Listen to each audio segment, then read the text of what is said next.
আসসালামু আলাইকুম, স্বাগতম। আজ আমরা ভ্রমণ করব দুটি মনোমুগ্ধকর গন্তব্য, শ্রীলঙ্কা ও মালদ্বীপ। এই ভিডিওতে আমরা দেখাবো শ্রীলঙ্কার ঐতিহাসিক স্থাপত্য, প্রাকৃতিক সৌন্দর্য এবং মালদ্বীপের স্বর্গীয় দ্বীপগুলির মনোমুগ্ধকর পরিবেশ। তাহলে চলুন শুরু করি। শ্রীলঙ্কার দর্শনীয় স্থান, যে স্থানগুলিতে আপনারা ঘুরবেন শ্রীলঙ্কাতে গিয়ে। Number 1, Sigiriya fortress. এটি শ্রীলঙ্কার সবচেয়ে জনপ্রিয় পর্যটন স্থানগুলির মধ্যে অন্যতম। 200 মিটার উঁচুতে এক বিশাল পাথরের উপর তৈরি এই দুর্গটি 5ম শতাব্দীর রাজা কেশব নির্মাণ করেছিলেন। উপরে উঠে গেলে চারপাশের সুন্দর সবুজ প্রাকৃতিক দৃশ্য দেখা যায়। নাম্বার 2, ক্যান্ডি এবং temple of the tooth. Candy শহর শ্রীলঙ্কার ঐতিহাসিক এবং সাংস্কৃতিক রাজধানী। এখানে আছে বিখ্যাত বিদ্যের দাঁতের মন্দির, যা ইউনেস্কোর ওয়ার্ল্ড হেরিটেজের সাইট। ক্যান্ডির লেক, পার্শ্ববর্তী চা বাগান দেখার মতো জায়গা। নাম্বার 3, নোয়ারা এলিয়া।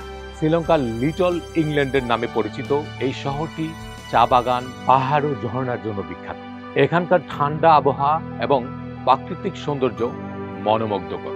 আপনি চাইলে হর্টন প্লেস ন্যাশনাল পার্ক ও ওয়ার্ল্ডস দেখতে পারেন। Number 4, Mirissa whales. দক্ষিণ শ্রীলঙ্কার মেরিসা সমুদ্রের সৈকত থেকে ব্লু ওয়েলস ও ডলফিন দেখার জন্য বোট ট্যুর করা যায়। নভেম্বর থেকে এপ্রিল পর্যন্ত এটি হোয়েল ওয়াচিং এর জন্য আদর্শ সময়। নাম্বার 5, ইলা ও 9 আর্চ ব্রিজ। ইলা একটি পাহাড়ি এলাকা যা ট্রেকিং ও ট্রেন যাত্রার জন্য বিখ্যাত। এখানে 9 আর্চ ব্রিজ নামে একটি ঐতিহাসিক ব্রিজ দেখতে পাবেন, যা প্রকৃতির মাঝে এক অসাধারণ স্থাপত্য। Number 6, Adam's peak. শ্রীলঙ্কার অন্যতম দর্শনীয় স্থান। শ্রীলঙ্কার অন্যতম বিখ্যাত পর্বত আদমস পিক, যা স্থানীয় শ্রীপদ নামে পরিচিত। এটি একটি পবিত্র স্থান যেখানে বিভিন্ন ধর্মের মানুষের বিশ্বাস ও আস্থা রয়েছে। সমুদ্রপৃষ্ঠ থেকে প্রায় 2243 মিটার, 7359 ফুট উঁচু। শিখরে পৌঁছাতে প্রায় 5500 বেশি সিঁড়ি ভাঙতে হয়। ধর্মীয় ঐতিহাসিক গুরুত্ব। ইসলাম ও খ্রিস্টান ধর্মের অনেকেই বিশ্বাস করেন এটি আদম আলাইসাল্লামের প্রথম পদচিহ্ন, যেখানে তিনি স্বর্গ থেকে পৃথিবীতে আসার পর প্রথম পা রেখেছিলেন। বৌদ্ধ ধর্ম বিশ্বাস করা হয় এটি বৌদ্ধের পদচিহ্ন। হিন্দু ধর্ম অনেকেই মনে করেন এটি ভগবান শিবের চিহ্ন। আদমস পিকে ভ্রমণের সেরা সময় ডিসেম্বর থেকে মে মাসের মধ্যে আদর্শ সময়। অনেকেই সূর্যোদয় দেখতে ভোর রাত্রে সেখানে ট্রেকিং শুরু করেন। ট্রেকিং অভিজ্ঞতা প্রায় 3 থেকে 5 ঘন্টা সময় লাগে শীর্ষে পৌঁছাতে। রাতে ট্রেক শুরু করলে ভোরে সূর্যোদয় অপরূপ দৃশ্য দেখা যায়। ট্রেকিং এর পথের পাশে ছোট ছোট দোকান ও বিশ্রামের জায়গা রয়েছে। বিশেষ আকর্ষণ, শিখর থেকে মেঘের উপর সূর্যোদয় দেখার অভিজ্ঞতা অবিস্মরণীয়।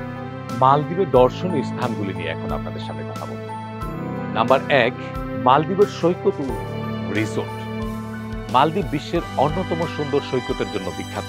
এখানে রয়েছে বিভিন্ন বিলাসবহুল ওভার ওয়াটার ভিলা, যা পর্যটকের জন্য স্বর্গীয় অভিজ্ঞতা এনে দেয়। Number 2, Bandos island. এটি একটি জনপ্রিয় রিসোর্ট দ্বীপ, যেখানে মনোরম সৈকত ও অসাধারণ সব স্পট আছে। এখানে আপনি কোরাল রিফ ও নানা রঙের সামুদ্রিক পানি দেখতে পারবেন। Number 3, Maafushi island. যারা কম খরচে মালদ্বীপ ভ্রমণ করতে চান তাদের জন্য একটি আদর্শ স্থান। এখানে স্থানীয় জীবনযাত্রার সাথে বিলাসবহুল সমুদ্র সৈকত ভোগের সুযোগ পাওয়া যায়। Number 4, Hulhumale island. মালে আন্তর্জাতিক বিমানবন্দরের কাছাকাছি অবস্থিত এই দ্বীপটি আধুনিক এবং সুন্দর সৈকতের জন্য বিখ্যাত। নাম্বার 5, আপনি চাইলে বানানা রিফ, মাছমারা থিলা এবং খুশিফারু থিলাতে ড্রাইভিং করতে পারবেন। শ্রীলঙ্কা ও মালদ্বীপের সৌন্দর্য সত্যি অভূতপূর্ব। আপনি কোনটি আগে ঘুরতে যেতে চান কমেন্টে জানান। যদি এই ভিডিও ভালো লেগে থাকে তাহলে লাইক, শেয়ার ও সাবস্ক্রাইব করতে ভুলবেন না। দেখা হবে নতুন আরেকটি রোমাঞ্চকর ভিডিওতে। সবাই ভালো থাকবেন, সুস্থ থাকবেন এবং আমার Mohiuddin Selim YouTube channel, Facebook পেজের সাথেই থাকবেন।